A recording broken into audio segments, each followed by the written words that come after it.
Hello and welcome back to Shakesyear. We are working on Sir Thomas More, and we get to hear from Sir Thomas More in the scene that some versions call Act 4, Scene 4, other versions call Act 4, Scene 5.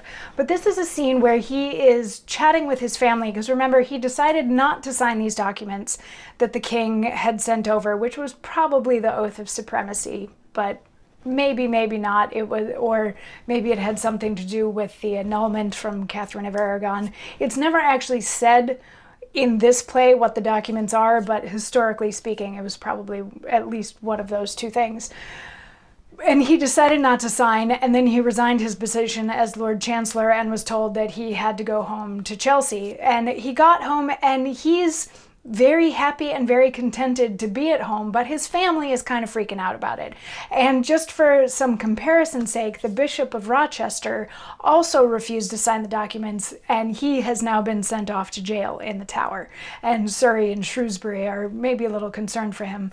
And for their own sake, they decided to go ahead and sign the documents so they wouldn't get arrested.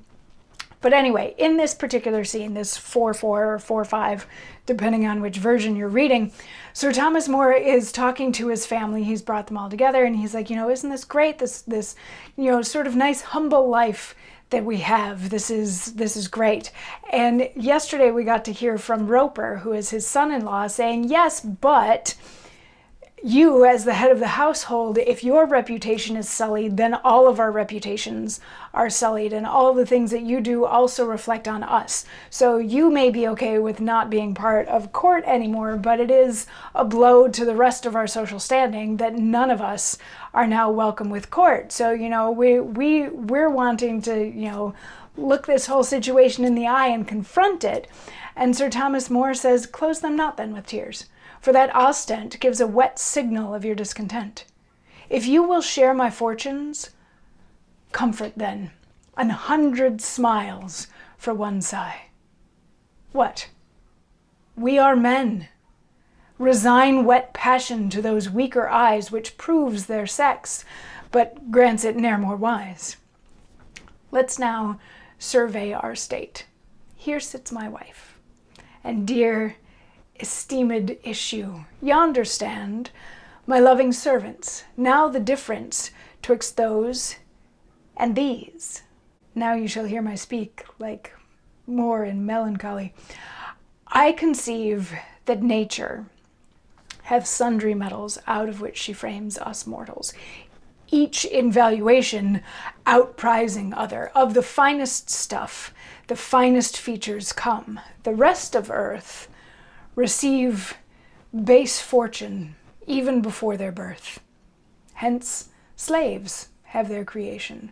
And I think nature provides content for the base mind. Under the whip, the burden, and the toil, their low-wrought bodies drudge in patience.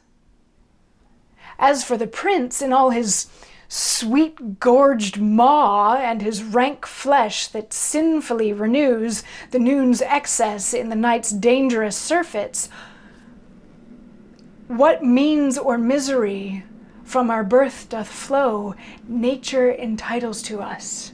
That we owe.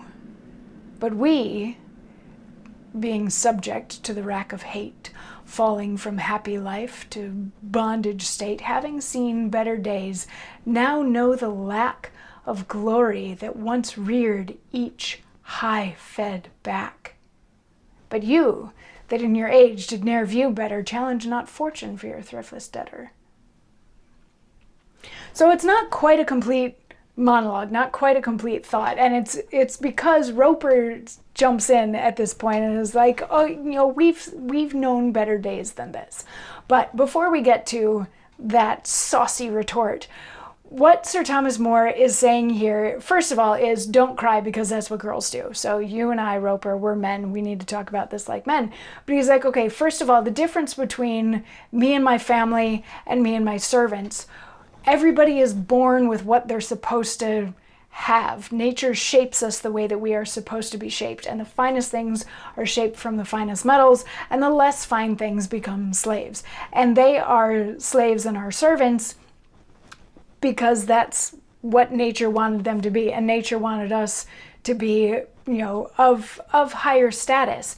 But keep in mind, people that don't know better, who have never seen better days, who haven't had more, get to live their lives with a sense of patience and maybe even a sense of peace as they go about their work. Whereas the prince, who goes out and gorges himself in the middle of the day and then gorges himself again at night, like that's not necessarily a quality life. And we, having been over there, can see what that was. Like we know what that looks like. Whereas, you young'uns don't know any better. And Roper pipes up and says, actually, us young'uns do know better. But Sir Thomas More isn't done making his point yet, so we're going to hear the next half of this monologue tomorrow. I'll see you then. Mwah.